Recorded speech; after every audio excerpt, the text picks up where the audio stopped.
Nous sommes au cœur de Rome, près de la place Navone. Je m'appelle Maëlys, j'ai 27 ans et j'ai décidé de faire une pause dans mon travail professionnel pour étudier la théologie à Rome.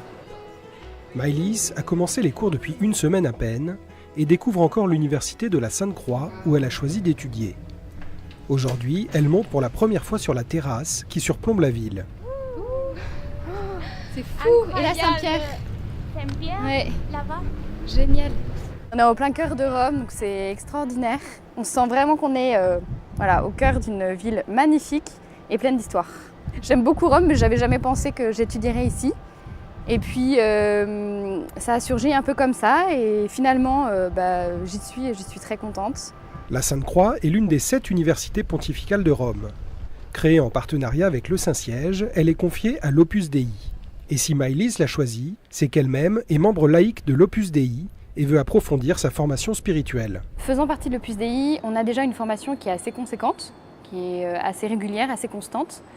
Mais on peut faire le choix aussi de prendre 3 années, ou moins, ou plus, pour bien approfondir certaines questions à un niveau vraiment top.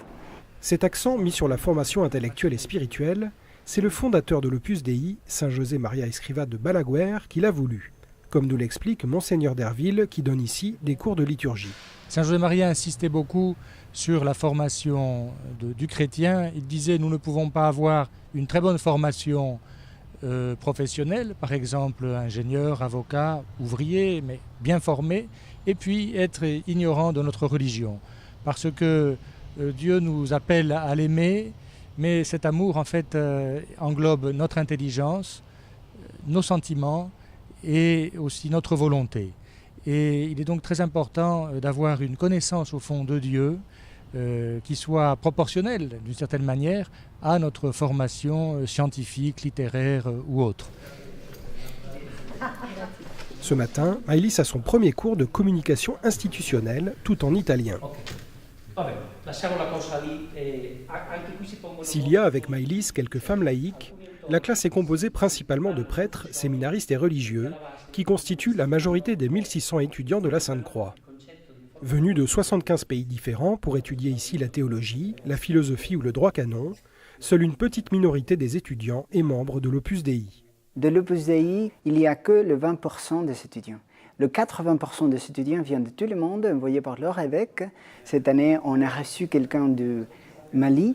C'est la première fois qu'on a un étudiant du Mali. Et l'année prochaine, on espère d'avoir quelqu'un de Timor-Est. Ce sont des pays dans lesquels l'Église parfois est persécutée, parfois n'a pas les moyens de venir ici. Donc on a aussi beaucoup de bienfaiteurs qui nous aident à faire le rêve des évêques réalité. Une ambiance très universelle au cœur de l'église qui plaît beaucoup à Maëlys. Ça, c'est une chose qui me marque beaucoup, c'est que c'est très spontané. Alors je ne sais pas, c'est parce que j'habitais à Paris que les gens ne se parlent pas, mais ici, tout de suite, on dialogue beaucoup, on apprend beaucoup des uns et des autres, des cultures, des personnes qui sont là, et on partage beaucoup de choses. À la pause café, Maëlys retrouve Margarida, une étudiante en philosophie d'origine belge, au milieu des prêtres et séminaristes. Et c'est ça que j'ai jamais goûté comme camomille, je sais pas ce que c'est. Ça doit être une tisane. Ah, ça va être une tisane, non, il vaut mieux pas prendre ça pour les cours.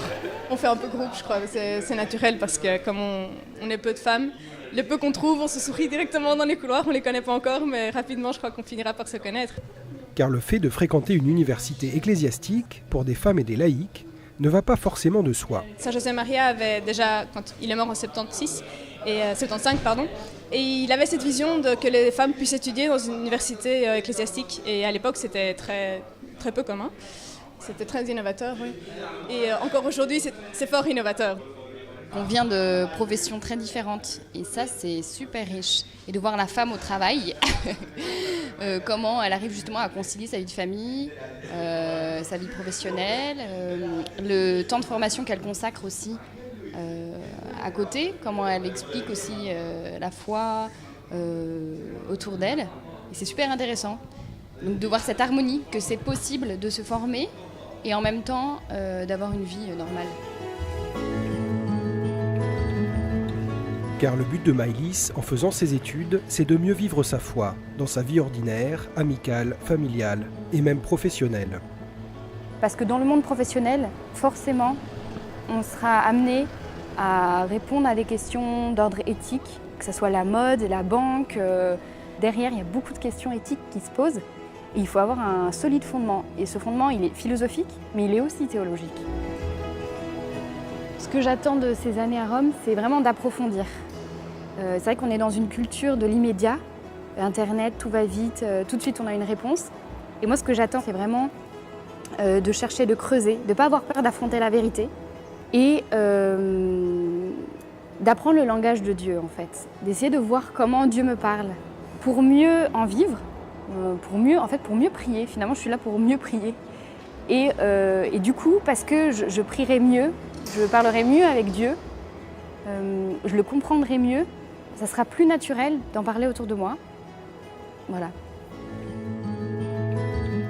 Dans 3 ans, Maëlys reprendra son travail de chargée de mission qualité au sein d'une fondation, avec, si tout va bien, une licence de théologie en poche, afin de mieux annoncer Dieu au monde d'aujourd'hui.